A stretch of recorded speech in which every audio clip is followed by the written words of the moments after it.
अस्सलाम वालेकुम। क्या हाल चाल है आप सबके। उम्मीद है आप लोग अपने अपने घरों में सब खैर खैरियत से होंगे और बिल्कुल जो है सेफ़ एंड सिक्योर होंगे। मैं भी बिल्कुल ठीक ठाक हूँ। और आज जो मैं रेसिपी लेकर आई हूँ वो है रजब में बनती हैं ये मीठी टिक्कियाँ बनती है। कुछ लोग इसको मीठी पूरियाँ बोलते हैं, मगर हम लोग मीठी टिक्कियाँ इसको बोलते हैं। बहुत मज़े की होती हैं। तो मैं अपनी जो रेसिपी है मेरी अम्मी की, वो मैं आप लोगों से शेयर करने के लिए आई हूँ। तो चलें मैं आप लोगों को इंग्रेडिएंट्स बताती हूँ। इसके लिए हम जो यूज़ कर रहे हैं, सबसे पहले हम यूज़ कर रहे हैं 4 कप मैदा। और अच्छा, पहले मैं आप लोगों को बताती चलूँ कि अगर आपने कम क्वांटिटी में बनाना है तो इसकी आपने रेसिपी को तोड़ देना है। तो वो मैं रेशो आपको बताती चलूँगी ना।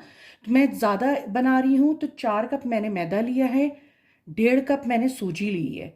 और इस 1.5 कप सूजी में मैंने नॉर्मल जो है मतलब फ्रिज का या नॉर्मल जो है वो आप दूध ले लें। इसको आपने भिगो के रख देना है ताकि आपकी जो सूजी है वो मतलब इसमें डिप हो जाए।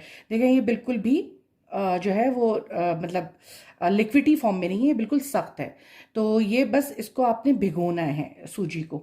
तो हमने 1.5 कप सूजी ली है, इसको मैंने दूध में भिगो दिया था। 4 कप मैदा लिया है हमने, 1 कप हमने खोपरा लिया है और 1 ही कप हमने जो है सफ़ेद तिल ली है। अच्छा, ये चीज़ें जो हैं ये बिल्कुल भी मतलब ज़रूरी नहीं है कि आप ये चीज़ें मिलाएं, ये चीज़ें डालें टिकिया में। आप जो है सिंपली सूजी, मैदा और चीनी और घी से आप नॉर्मली अपनी टिकिया बना सकते हैं, मगर मैं इसके अंदर डालती हूँ तो मैं आप लोगों को इसलिए बता रही हूँ। तो मैंने 1 कप जो है वो खोपरा लिया है, 1 कप मैंने सफ़ेद तिल लिया है, 1 कप मैंने घी लिया है और 1 ही कप मैंने बादाम पिस्ता लिया है, जिसको मैंने बिल्कुल फाइनली जो है वो मैंने ग्राइंड कर लिया है। और ये इलायची पाउडर है मेरे पास, ये मैंने तकरीबन 1 चमचा के मतलब 1 टेबल स्पून के करीब इलायची पाउडर लिया है। ये मैंने 2 चमचे जो है भर के दही लिया है। और तकरीबन ये 3 कप जो है वो चीनी है। तो आपने इस रेशो को तोड़ देना है अपने हिसाब से। अगर आपने फॉर एग्जाम्पल आप कम बनाना चाहते हैं तो आप ये कीजिएगा कि जैसे आपने 1 कप मैदा लिया है तो आधा कप सूजी लीजिएगा और 1 कप चीनी लीजिएगा। इस तरीके से आपने बनाना है। तो आपने अपना रेशो जो है वो तोड़ देना है। तो चलें फिर हम स्टार्ट करते हैं। हम अपनी डो मशीन में इन सब इंग्रेडिएंट्स को डालते हैं और डाल करके फिर हम जो है इसको गूंथते हैं अच्छा सा आटा। जी, तो हमने अपना आटा जो है और सारा सामान जितना भी ड्राई इंग्रेडिएंट्स था, सारी चीज़ें हमने अपने जो है मशीन में डाल दी हैं। और अब हम इसको स्टार्ट कर रहे हैं। हमने घी भी डाल दिया है। अगर हमें मतलब इसको जो हम गूंदेंगे वो हम गूंदेंगे दूध में। तो हमने 1 कप दूध ले लिया है, इसको बस नीम गरम कर लिया है, नॉर्मल गरम है, ज़्यादा गरम नहीं है। तो जो है हम इसके अंदर कोई बेकिंग सोडा, कोई बेकिंग पाउडर नहीं शामिल करेंगे और इसको इसी तरीके से हमने गूंदना है। तो मैं गूंदने के लिए स्टार्ट कर रही हूँ। पहले हमने स्लो पे जो है अच्छे तरीके से सब चीज़ों को एक साथ मिक्स कर देना है ताकि हमारी हर चीज़ एक साथ मिक्स हो जाए। तो उससे हमें अंदाज़ा हो जाएगा कि हमारी जो क्या क्या चीज़ें इसके अंदर जाना ज़रूरी है। क्योंकि जो हमने सूजी में दूध मिलाया था तो वो भी दूध उसके अंदर शामिल है। तो जो चीनी हमारी दूध के साथ जब शामिल होगी ना तो वो ऑटोमेटिकली अपना शीरा छोड़ेगी। तो ऐसा ना हो कि हम ज़्यादा दूध डाल दें और हमारा जो है वो डो ज़रा लिक्विडी फॉर्म में हो। तो इस चीज़ को आप लोग देख देख के डालिएगा। 1 1 टेबल स्पून के करीब, ये मैंने टेबल स्पून साथ में रखा हुआ है, इसी के साथ साथ मैं डालती रहूँगी हल्के हल्के करके, ताकि मेरी डो बिल्कुल नॉर्मल, ज़्यादा मतलब लूज़ भी ना हो और ज़्यादा सख्त भी ना हो। तो नॉर्मल हमने करना है। तो मैं चलें स्टार्ट करती हूँ इसको और अपनी डो को बनाती हूँ।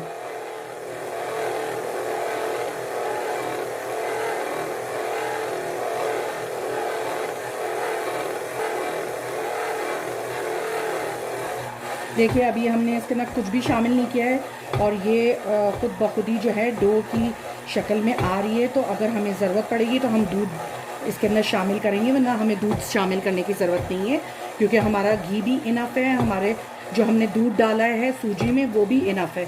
तो हम इसको चेक करेंगे कि अगर हमारी जो है डो बिल्कुल सेट बैठती है तो फिर हमें दूध मिलाने की, शामिल करने की ज़रूरत नहीं है।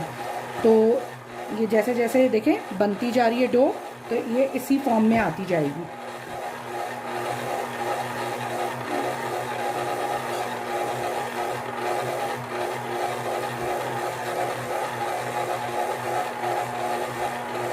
हम दूध को इस साइड पे रख लेते हैं और 1 चमचा सिर्फ इस तरफ डालते हैं। मुझे इस तरफ ज़रा थोड़ा सा ड्राइनेस लग रही है, तो बस ये हमने 2 चमचे डालें और इसको देखते हैं कि ये कहाँ तक हमारी दूध रेडी रहती है। तो मुझे नहीं लगता है कि शायद हमें दूध डालने की ज़रूरत पड़ेगी इसमें, मगर फिर भी अगर आप लोगों को ज़रूरत पड़े तो आप लोग डाल सकते हैं। तो इसको इसी तरीके से इस स्पैचुला से आप धीरे धीरे डो को नीचे करते जाएं ताकि आपकी डो एक साथ जो है वो बैठ जाए।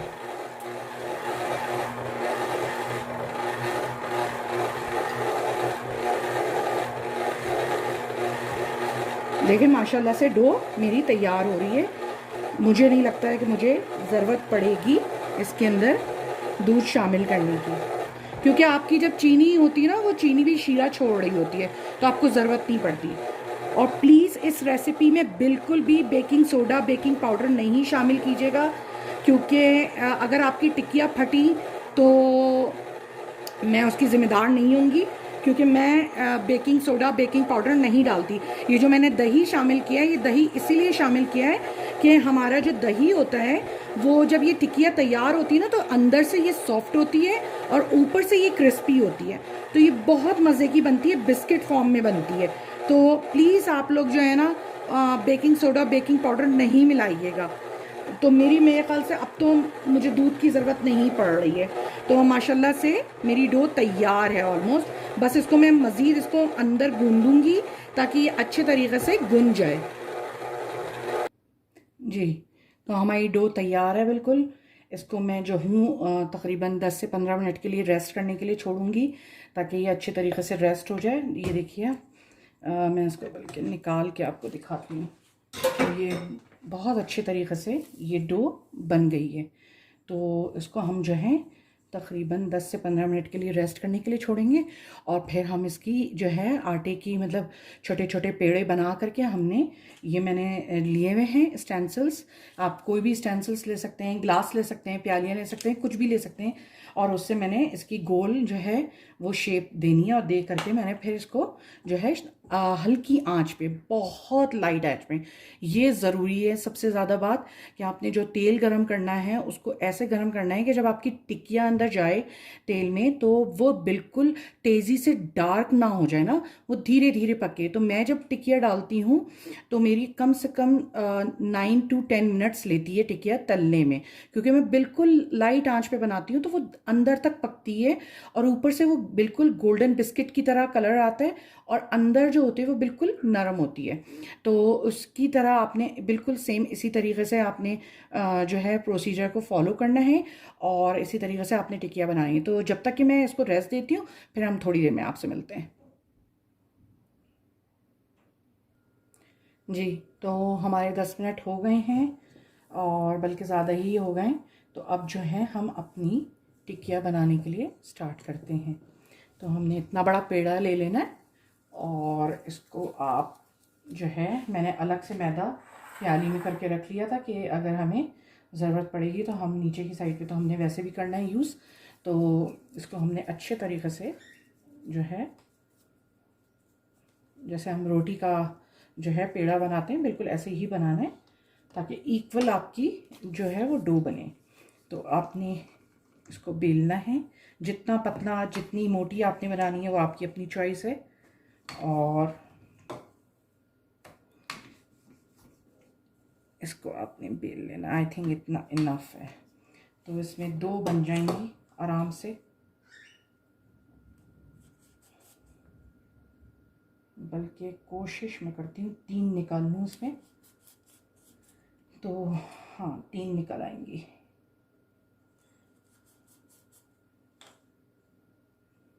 तो ये 3 हमारी टिक्कियाँ रेडी हैं। ये हम एक साइड पे करते जाते हैं ताकि हम एक साथ ही जो है अपने ऑयल में जो है वो डालेंगे। तो अब हम थोड़ा सा और लेते हैं और सेम बिल्कुल यही प्रोसेस हम करते हैं। तो जितनी अभी हमें बनानी है इतनी हम अभी बनाएंगे, फिर बाद में रेस्ट जो है वो बाद में बनाएंगे। तो आप लोगों को कोई भी सवाल पूछना हो इस बारे में तो मुझे ज़रूर पूछिएगा।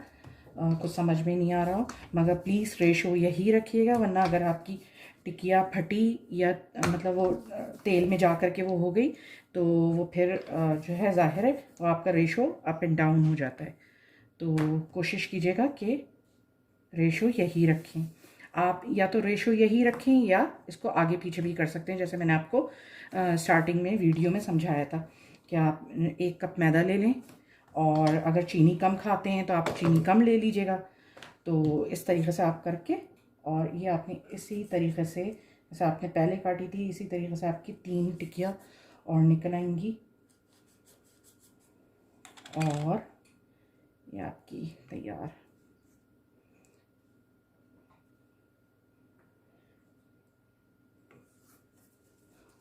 हम थोड़ी सी और बना लेते हैं, 3 और बना लेते हैं। तो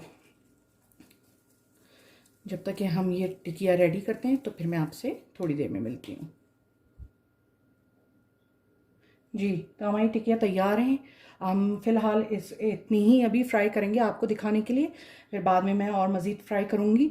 तो ये जो है मैंने तैयार कर लिया। अब जो है हम एक एक करके इसको जो है अपने ऑयल में डालेंगे। तो मैं आपको जो है अपने स्टोव के पास मिलती हूँ। जी, तो ये हम धीरे धीरे डाल रहे हैं, और बिल्कुल लाइट आंच पे। इस वक्त लो है बिल्कुल मेरी आंच, मगर तेल बहुत अच्छा गर्म है।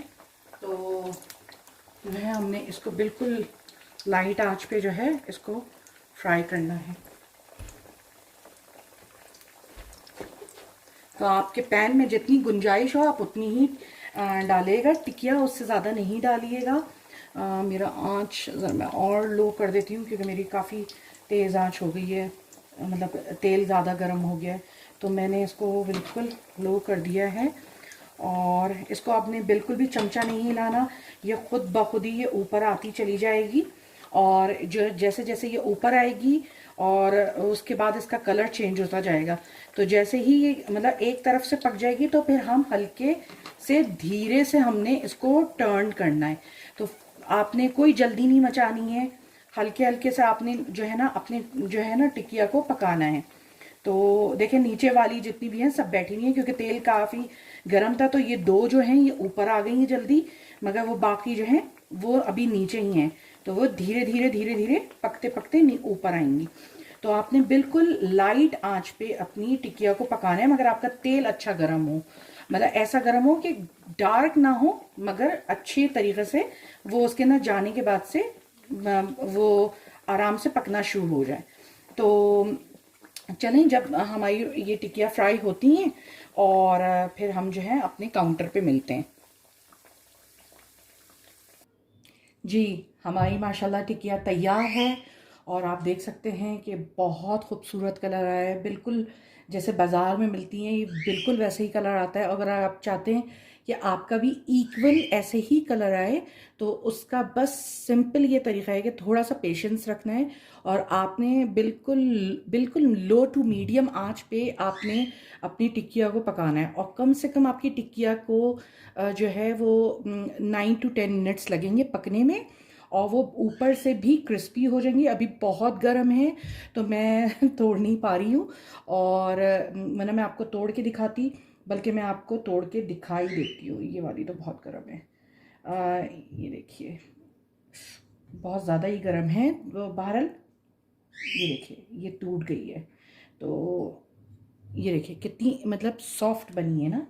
तो ये इसकी पहचान ही यही है कि ये जैसे जैसे ठंडी होती जाएगी ये ऊपर से तो क्रिस्पी रहेगी, मगर ये अंदर से बिल्कुल बिस्किट की तरह ना नरम रहेगी। तो इसका सिंपल यही है फार्मूला कि आपने लो आंच पे आपने पकाना है, और बहुत क्रिस्पी बहुत अच्छी बनेगी। तो इंशाल्लाह फिर हम अपनी अगली वीडियो में मिलते हैं। तो इंशाल्लाह आप लोगों को ये मेरी रेसिपी पसंद आई होगी, तो बनाएगा और अपने घरों में, और मुझे ज़रूर बताइएगा इनबॉक्स करके कि आप लोगों को कैसा लगा। तो जब तक के लिए मुझे दुआओं में याद रखिएगा, और मेरे चैनल को सब्सक्राइब करना प्लीज़ नहीं भूलिएगा, ज़रूर कीजिएगा, लाइक भी ज़रूर कीजिएगा और शेयर तो करना बिल्कुल भी नहीं भूलिएगा। तो इंशाल्लाह नेक्स्ट वीडियो में हम मिलते हैं। जब तक के लिए आप लोगों से खुदा हाफ़िज़ करती हूँ, फिर इंशाल्लाह खुदा हाफ़िज़।